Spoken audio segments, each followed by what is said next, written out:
प्रभु यीशु मसीह के मीठे नाम में आप सबको सलाम। परमेश्वर का धन्यवाद हो इस सुंदर समय के लिए। आइए हम पवित्र वचन की तरफ जाएंगे और आज हम सभी एडवेंट संडे मना रहे हैं।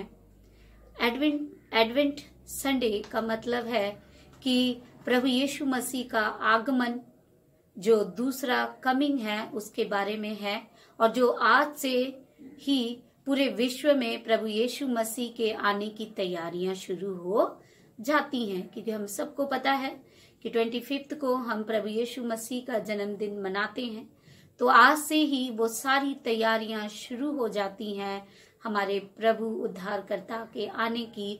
और जो एडवेंट संडे है वो हमें बताता है कि हमें प्रभु यीशु के जन्म दिवस की तैयारियों के साथ साथ हमें प्रभु यीशु मसीह के सेकंड कमिंग की भी तैयारी करनी है, कि जब हमारा प्रभु यीशु मसीह आए तो हम उसके साथ उसके हजूरी में जाने वाले हो सके। तो आइए हम अपने सिरों को परमेश्वर की हजूरी में झुकाएंगे और दुआ में जाएंगे। हालेलुया। प्रभु यीशु आपका धन्यवाद, राजाओं का राजा, प्रभुओं का प्रभु। धन्यवाद धन्यवाद धन्यवाद पिता, सारे आशीषों के लिए, सारी बरकतों के लिए, आपके प्रेम, आपके अनुग्रह, आपकी दया, आपकी कृपा के लिए बहुत बहुत धन्यवादी हैं। और इस वक्त जब आपके हजूरी में आते हैं प्रभु, प्रार्थना करते हैं कि आप अपने लोगों पर रहम करो, आप अपनी कलीसिया पर रहम करो, आप अपने बच्चों के ऊपर रहम करो।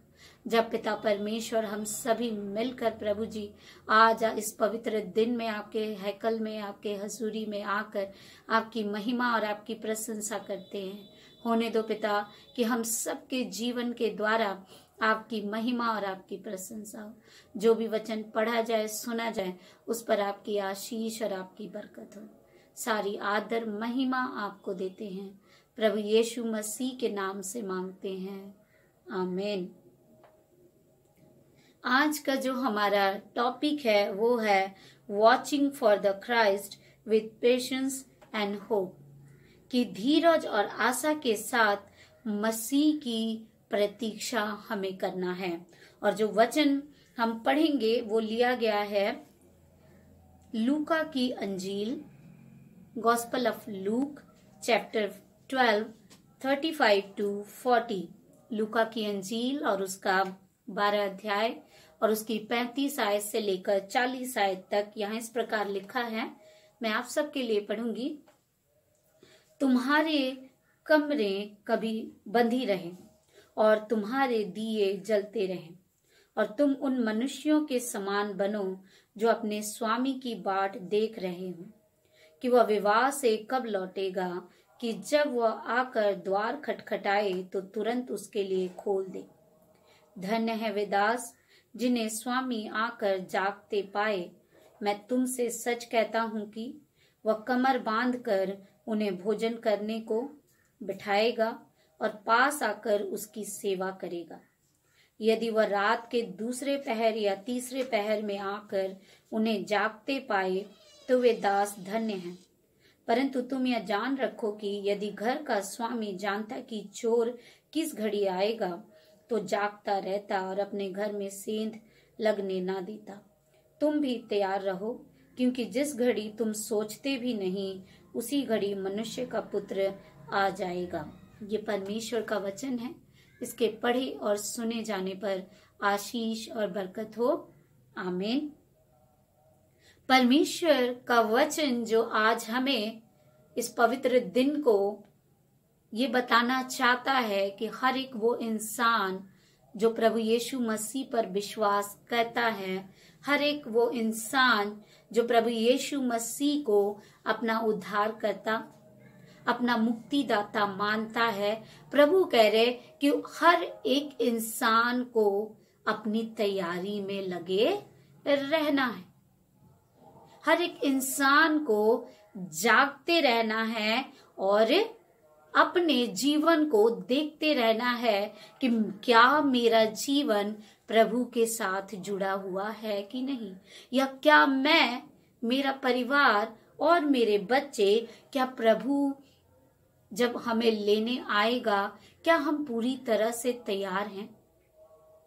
क्या हम शारीरिक रूप से, क्या हम मानसिक रूप से, क्या हम और हमारे बच्चे पूरी तरह से तैयार हैं कि जब हमारा प्रभु कहेगा कि मैं जब तुम्हें लेने आया हूं तो तुम मेरे साथ चलो?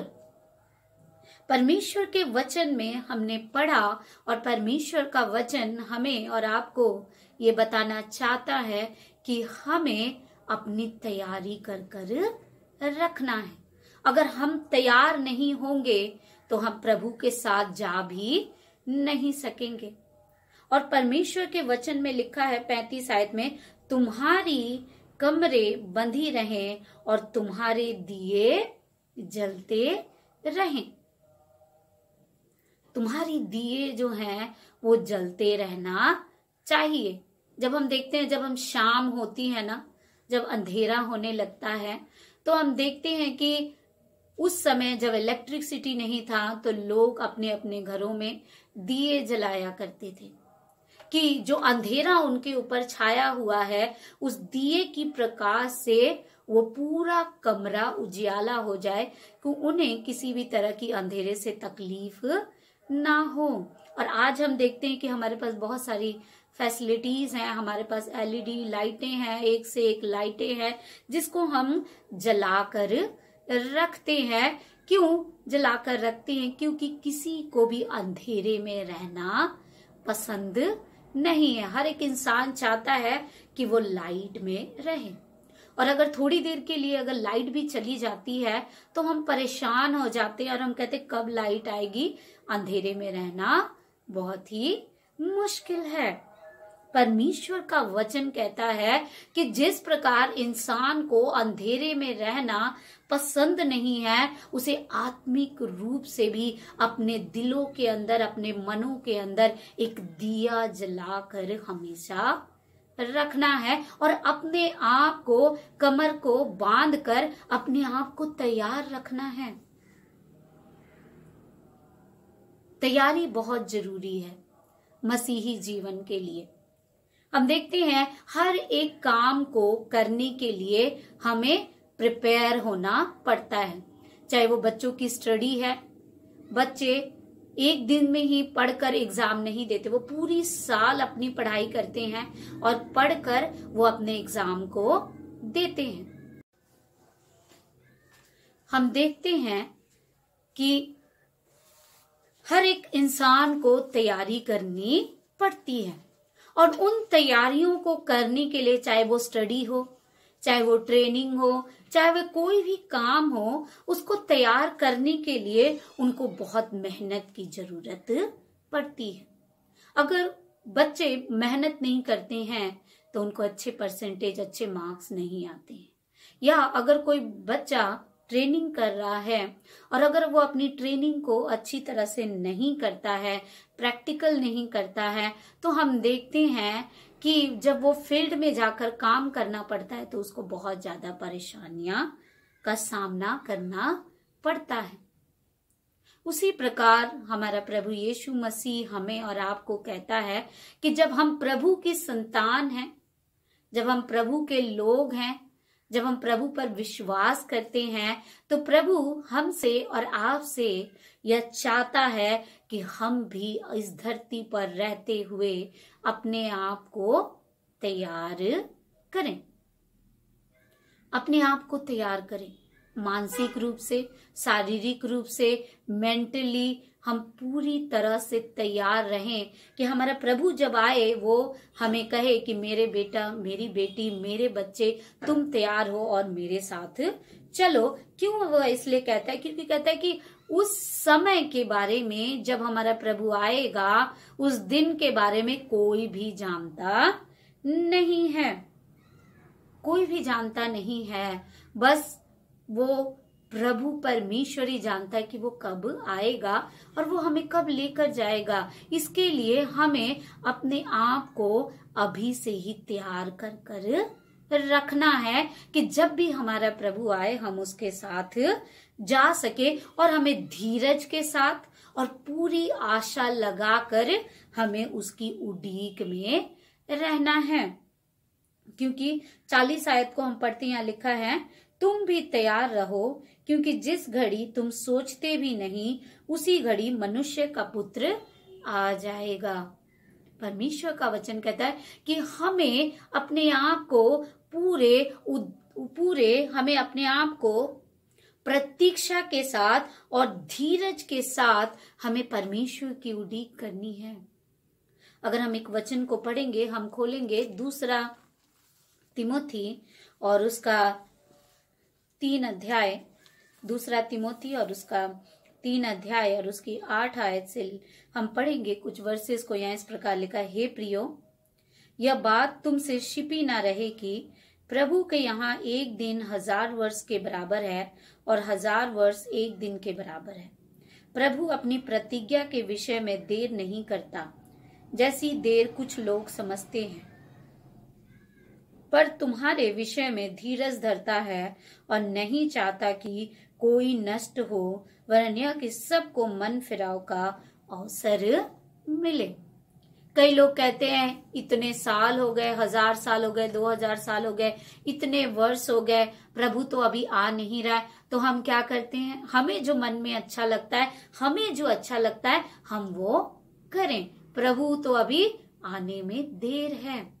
लेकिन एक बात याद रखिए, प्रभु आने में देर इसलिए लगा रहा है कि वो चाहता है कि और भी आत्माएं, और भी लोग जो हैं वो प्रभु के हजूरी में आ जाएं, और भी लोग जो हैं वो प्रभु को जान जाएं कि हमारा सच्चा, हमारा जीवित परमेश्वर पिता जो है वो हमें बचाता है, हमें संभालता है, हमें आशीषें देता है और हमें बरकतें देता है। और वो परमेश्वर का वचन कहता है कि हमें उसकी उड़ीक करनी है धीरज धर कर। क्यों?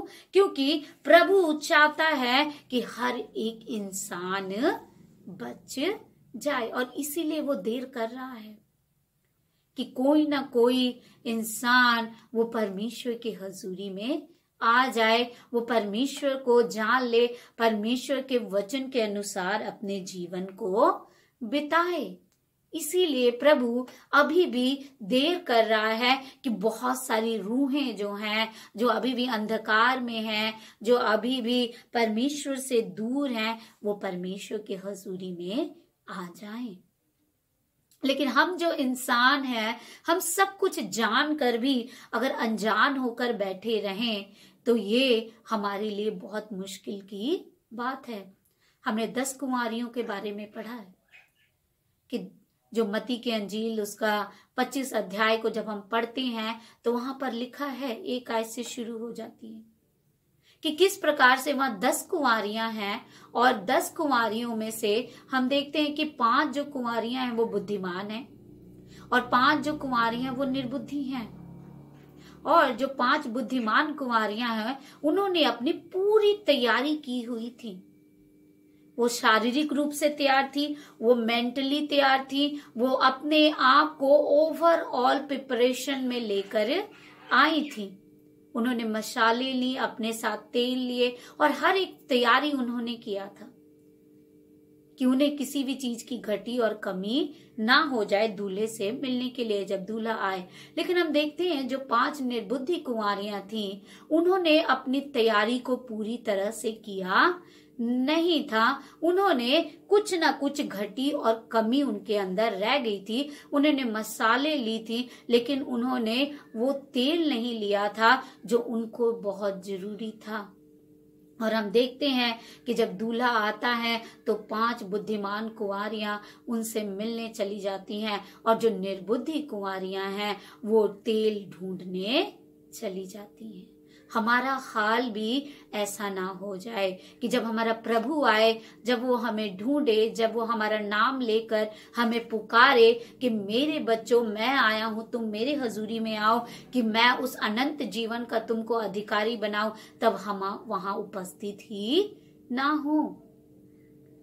आज प्रभु ने हमें मौका दिया है कि हम अपनी तैयारी को पूरी करें। 1 मिनट या थोड़ी देर के लिए हम सोचे अपने दिलों में, अपने मनों में, क्या हम तैयार हैं?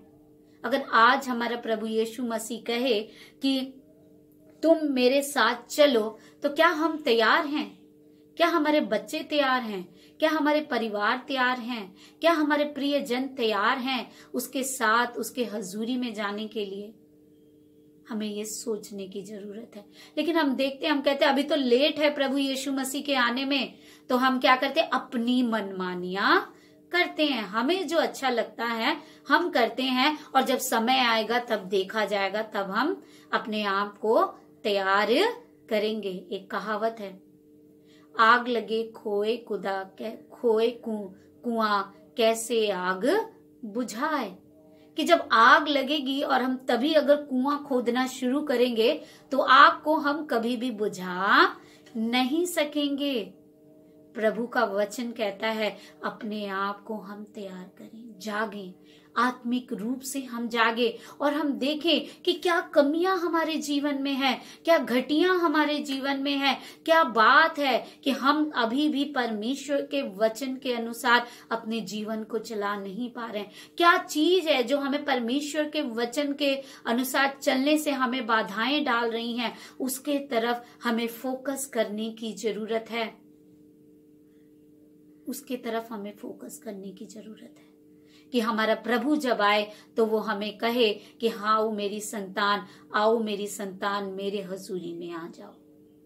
हम एक वचन को पढ़ेंगे, हम देखेंगे 10 आयत में यहाँ इस प्रकार लिखा है, दूसरा पत्रस 3 अध्याय 10 आयत, परंतु प्रभु का दिन चोर के समान आ जाएगा। उस दिन आकाश बड़ी हड़हड़ाहट के शब्द से जाता रहेगा और तत्व बहुत ही तप्त होकर पिघल जाएंगे और पृथ्वी और उस पर के काम जल जाएंगे।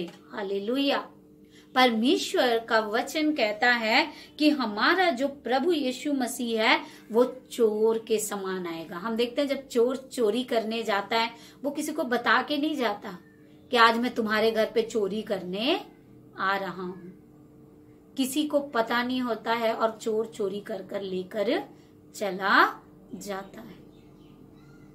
ऐसे ही हमारा प्रभु यीशु मसीह भी आएगा, हमें पता भी नहीं लगेगा कि वो कब आकर वो कब चला जाएगा। लेकिन याद रखे, अगर हम और आप तैयार होंगे, चाहे वो आधी रात का समय हो, चाहे वो अर्ली मॉर्निंग का समय हो, चाहे वो दोपहर का समय हो, चाहे वो रात का समय हो, हर समय हमें अपने पूरे विश्वास के साथ और हमें अपने मसीह को के ऊपर धीरज धर कर उसकी उड़ीक करनी है, जागते रहना है, उसके वचन के अनुसार दिन प्रतिदिन अपने जीवन को बिताना है, अपने बच्चों को उस महान प्रेम के बारे में बताना है जो हमारे प्रभु यीशु मसीह ने हमारे और आपको लिए किया कि अपनी जान कुर्बान कर दी। एक बात याद रखें, प्रभु जब अपनी जान कुर्बान किया उसने कभी भी नहीं बोला कि मैं तुम्हारे लिए अपनी जान कुर्बान कर रहा हूं। लेकिन हम जो इंसान है इतना स्वार्थी हैं, तो हम बोलते हैं कि प्रभु पहले मेरा ये काम कर दो फिर मैं आपके लिए वो काम करूंगा, पहले मेरे ये प्रार्थनाएं सुन लो, मेरे बच्चों को अच्छी जॉब दे दो, मेरे बच्चों को सेटल कर दो, हमें एक अच्छा घर दे दो, हमें ये दे दो, हमें वो दे दो, फिर मैं आपके लिए ये काम करूंगा, फिर मैं अपना जीवन आपको दूंगा, फिर आपके वचन के अनुसार मैं चलूंगा। प्रभु कभी भी हमारे सामने ऐसी बातें नहीं रखते हैं। लेकिन हम जो इंसान हैं इतने स्वार्थी हैं, अपने स्वार्थ में ही हमेशा लगे रहते हैं और हम बोलते हैं कि प्रभु पहले मेरा ये काम कर दो फिर मैं आपके पीछे चलूंगा। प्रभु ने हमसे और आपसे निस्वार्थ प्रेम किया और हमारे और आपके लिए अपने आप को बलिदान कर दिया। हम क्या कर रहे हैं प्रभु के लिए? हम तो उसके लिए अपने जीवन को भी समर्पित नहीं कर रहे हैं, जिसने हमें नया जीवन दिया, जिसने हमें बुद्धि दिया, ज्ञान दिया, आशीषें दी, बरकतें दी, अच्छा घर दिया, बच्चे दिए, अच्छा परिवार दिया, सब कुछ दिया, लेकिन हम अभी भी अपने जीवन को उसके हाथों में समर्पित नहीं कर रहे हैं। प्रभु का वचन कहता है अभी भी मौका है, अपने आप को तैयार करें, अभी भी मौका है, अपने आप को परमेश्वर के वचन के अनुसार चलाएं, अभी भी मौका है हम जाग जाएं, अभी भी मौका है हम परमेश्वर के हजूरी में जुड़ जाएं कि उससे आशीषें और उससे बरकतें प्राप्त कर लें। प्रभु का वचन कहता है कि जागो, जागते रहो, आत्मिक रूप से हम जागे, परमेश्वर के उस प्रेम को जाने, परमेश्वर के उस अनुग्रह को जाने, परमेश्वर के उस समय की हम उड़ीक करें जो प्रभु हमें आशीषों और बरकतों से भरना चाहता है। तो परमेश्वर पिता इस वचन के द्वारा हम सभी को बहुतायत से आशीष और बरकत दे। आमीन। आइए हम दुआ में अपने सिरों को झुकाएंगे और प्रार्थना करेंगे। हालेलुया। मेरे प्रभु, मेरे राजा, मेरे यीशु, आपके जीवित वचन के लिए आपका धन्यवाद। इस वक्त जब आपके हजूरी में आते हैं, प्रार्थना करते हैं प्रभु कि आप अपने वचन को पिता जब हमारे बीच में दिया है कि हमें जागते रहना है, तैयार रहना है कि जब आप आए हम आपके साथ जाने वाले हो सके। प्रभु प्रार्थना करते हैं पिता कि अपनी दया, अपनी कृपा हमारे ऊपर बनाए रखा। जो वचन हमने सुना प्रभु, उस वचन के अनुसार हमें आगे बढ़ाना, हमारी कलीसिया को आशीष और बरकत देना, और प्रभु यीशु अपने बच्चों पर रहम करना। धन्यवाद पिता, आपने प्रार्थना को सुना। प्रभु यीशु मसीह के नाम से मांगते हैं, आमीन।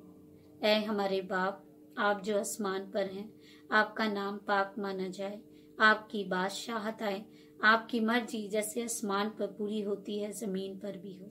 हमारे रोज की रोटी आज हमें बख्श दे, जैसे हम अपने कसूरवारों को माफ करते हैं, हमारे कसूर हमें माफ कर। हमें अजमाइश में ना पड़ने दे, बल्कि बुराई से बचा, क्योंकि बादशाहत, कुदरत और जलाल हमेशा तक आपका है। आमीन। बाप, बेटा और रूपाक के नाम से आमीन। आप सबको मेरा सलाम। परमेश्वर पिता आप सबको बहुत आशीष और बरकत दे। Thank you.